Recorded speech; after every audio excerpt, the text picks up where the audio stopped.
because not many people have asked if I'm okay. It's a very real thing to be going through behind the scenes.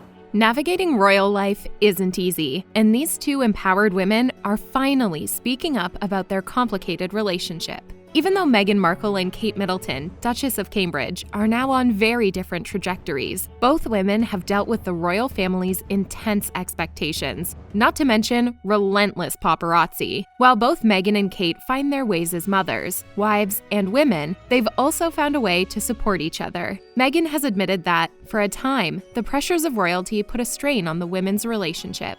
It was clear when Meghan Markle first joined the royal family that the media intended to create a hero versus villain narrative between the two women. The world was already in love with Kate. Her style, her grace, her elegance. Now enters Meghan, the cool and chic American actress with an army of her own fans. Headlines of who wore it better and who has a darker past quickly began. The media created rivalries between the two women over everything, right down to their ethical decisions about avocados. A big strain on the relationship between Meghan and Kate happened the week of Meghan's wedding. In a recent interview with Oprah Winfrey, Meghan opened up about how the tabloids had claimed she'd made her sister-in-law cry. Meghan stated, "Was there a situation where she might have cried or she could have cried?" No, the reverse happened. In reality, Meghan explained, Kate had been under stress the week of the royal nuptials and said something to Meghan about flower girl dresses to make her break down. Meghan explained that soon after the exchange, all was forgiven. Meghan said she owned it, and she apologized, and she brought me flowers and a note apologizing. She did what I would do if I knew that I hurt someone, just to take accountability for it. Weddings are already super stressful. Add in some royal in-laws and an audience of millions, and a few tears are understandable. Meghan added, Because she apologized. Okay. And I've forgiven her. Unfortunately, Meghan and Kate weren't always able to be the supportive sisters to each other that they needed, mostly because of constraints and pressures put in place by their positions and duties. A patriarchal system benefits from pitting women against each other. Kate and Meghan's relationship was often strained because of that dynamic. When the tabloids claimed Meghan had made Kate cry, Meghan was not allowed to set the record straight and had to live with the blame and negative media attention. Meghan explained to Oprah that she believes Kate would have set it straight if she'd been allowed.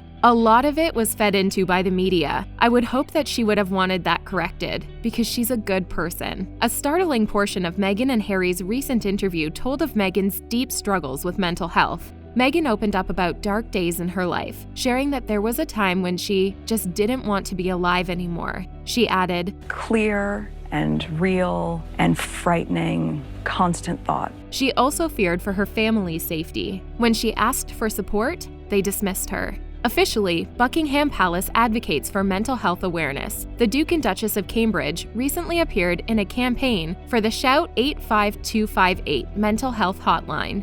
But some viewers couldn't help but notice Kate donning a polka dot dress, a possible homage to her late mother-in-law, Lady Di. Both Kate and Meghan and their husbands are aware of the mental health struggles that Princess Diana faced in her early marriage. Now, Meghan and Kate must advocate for themselves and their children to get the help that Diana couldn't. In speaking about his family's move away from the monarchy, Harry told Oprah, "My biggest concern was history repeating itself. Mental health matters, and the Crown should set a positive example of supporting the family's health and well-being. As for Kate and Meghan, it's okay to love them both. These women could not always speak up against the negative comments made in the press, but underneath the tiaras and sheath dresses, they're more alike than they are different." Meghan told Oprah in her interview, "I think so much of what I have seen play out is this idea of polarity, where if you love me, you don't have to hate her. If you love her, you don't have to hate me." While Meghan and Harry have chosen to move to the US and step away from royal duties, Kate and her family have accepted a different path.